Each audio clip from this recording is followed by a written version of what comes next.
मेरे भगवान की कसम, तुम्हें क्या फर्क पड़ता है? अगर तुमने पलक को पैदा किया होता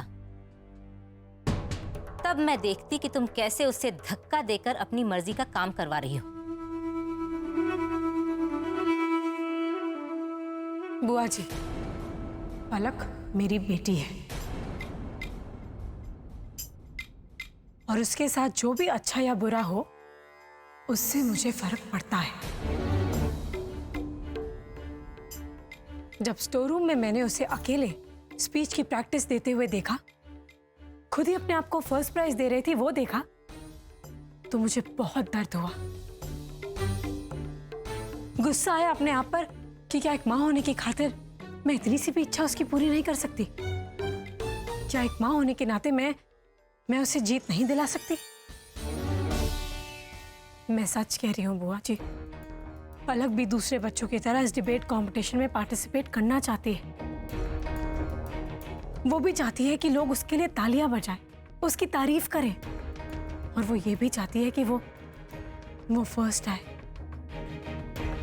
बुआ जी, इसमें हमें उसका साथ देना चाहिए।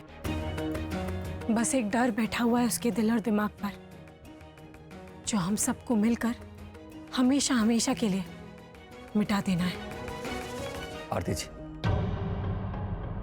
आप बिल्कुल सही कह रही हैं। माँ भाऊजी, आई एम श्योर कि आप लोग भी चाहते हैं कि पलक दूसरे बच्चों की तरह बिना डरे अपनी बात कह सके। और बुआ जी, आप भी तो यही चाहती हैं ना? तो फिर आरती जी की बात मानने में बुराई क्या है? हाँ भाऊजी?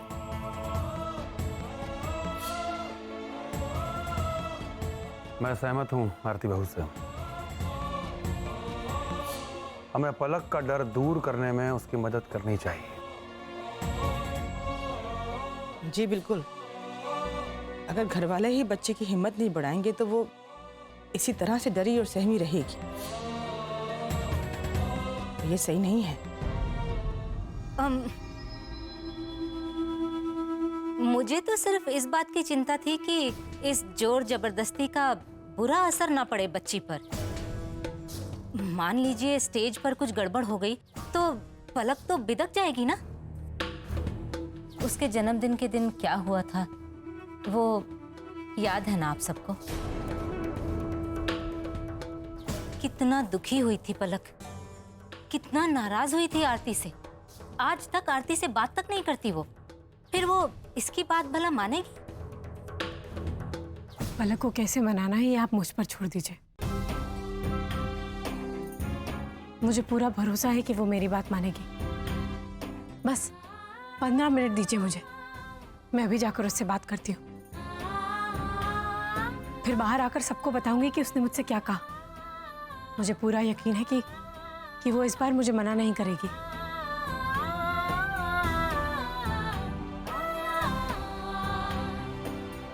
आरती, तुम जाओ, पलक से बात करो। जी।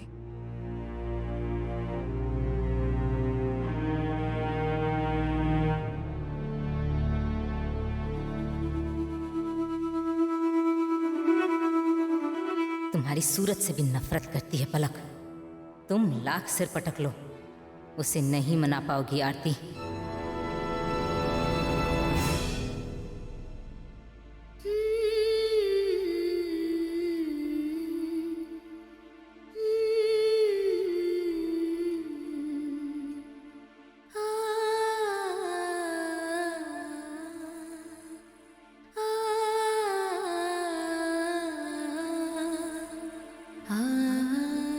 मम्मा मम्मा देखो, मैं और पायल गुड बॉय की तरह चेंज करके बैठ गए और पलक अभी तक चेंज करके नहीं बैठी। हमने उसे बोला भी, लेकिन ये मेरी बात सुनती ही नहीं है। कोई बात नहीं अंश, पलक से मैं बात करती हूँ। आप पायल के साथ खेलो। ओके मम्मा।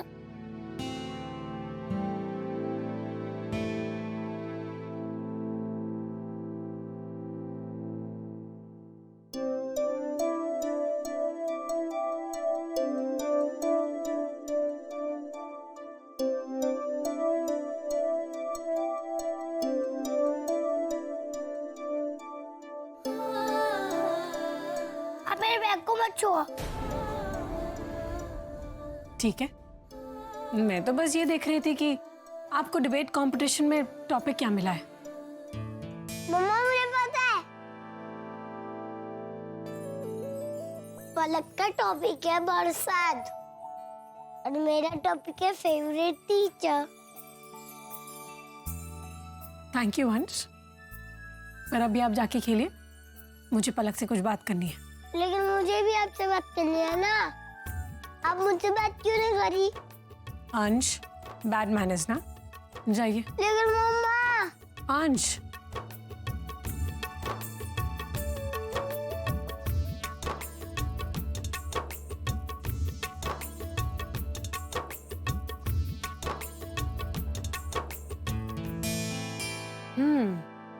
बरसात टॉपिक तो बहुत अच्छा है आपका,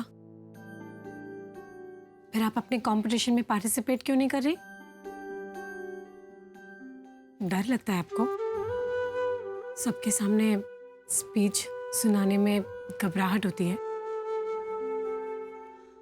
पता है, जब मैं छोटी थी तो मुझे भी स्पीच देने में बहुत डर लगता था।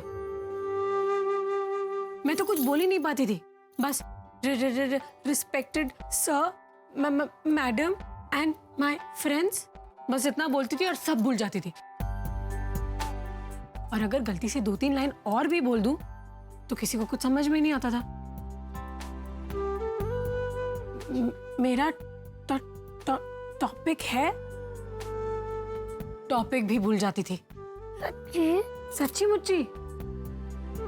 सारे दोस्त इतना हंसते थे मुझ पर, पूरा स्कूल हंसता था, टीचर्स भी हंसती थी, और तब मुझे इतना गुस्सा आता था, इसलिए मैंने डिसाइड कर लिया एक दिन कि अब तो मैं अपना ये डर भगा के रहूंगी। जानती हो मैंने क्या किया? घर पे सबको सामने बैठाया, सबके सामने स्पीच प्रैक्टिस की और उनके सामने बोल दी। सबको मेरी स्पीच बहुत अच्छी भी लगी, सबने तालियां भी बजाई और मेरी बहुत सारी तारीफ भी की।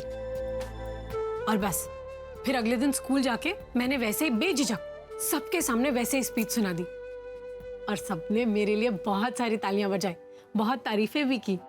फिर आपको फर्स्ट प्राइज मिला? हाँ, मिला ना मुझे फर्स्ट प्राइज। मुझे भी मिल सकते फर्स्ट प्राइज? क्यों नहीं मिलेगा? अगर आप अच्छे से अपनी स्पीच याद करेंगी और बिना डरे सबके सामने बोल देंगी तो आपको भी मिल जाएगा फर्स्ट प्राइज। मम्मा, अगर इसे फर्स्ट प्राइज मिलेगा तो मुझे कैसे मिलेगा फर्स्ट प्राइज? अंश, ऐसे नहीं कहते। लेकिन मम्मा ये डरती है, तो इसको कैसे फर्स्ट प्राइज मिलेगा? नहीं डरेगी अभी। इधर आओ। मुझे मेरी पलक पे पूरा भरोसा है, वो बहुत अच्छे से स्पीच बोलेगी। अगर मैं आपके लिए स्पीच लिख के दूं तो क्या आप उसे याद करके घर वालों के सामने अच्छे से बोलेंगी? अगर आपने ऐसा किया ना तो मैं आपको वो रसगुल्ले दूंगी जो बुआ जी ने खास आपके लिए बनाए हैं।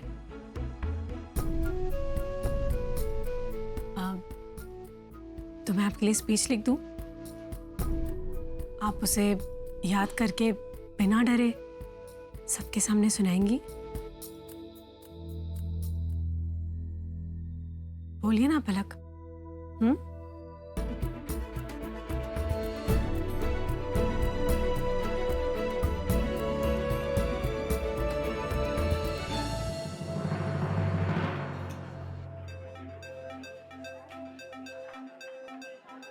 तो परी, फाइनली तुम्हें टाइम मिल ही गया अपने फ्रेंड्स से मिलने का। हाँ यार, इतना जमाना हो गया ना परिधि देखे हुए। गनीमत है इंटरनेट पे चैटिंग हो जाती है, वरना हम सब तो तरस जाते हैं परी को देखने के लिए। नहीं नहीं, ऐसी कोई बात नहीं है। मैं सारे फोटोज तो शेयर करती हूँ आप लोगों के साथ और सबके ईमेल्स के जवाब भी देती हूँ। वो तो है यार, पर सामने मिलने की बात तो अलग ही होती है। मिलने का टाइम हो तब ना, जब से प्यार करने वाला हस्बैंड मिला, हम दोस्तों को तो भूल ही गई है।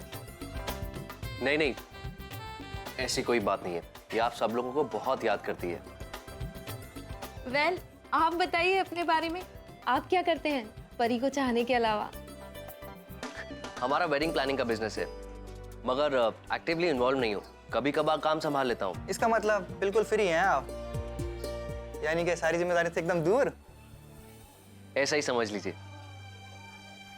तुम्हारे लिए तो अच्छा ही है परी। I mean, शादी से लेकर अभी तक हनीमून ही चल रहा है। अगर प्रतीक बिजी होते तो शादी के बाद नए लोगों के बीच तुम तो बोर हो जाती। पुनर्विवाह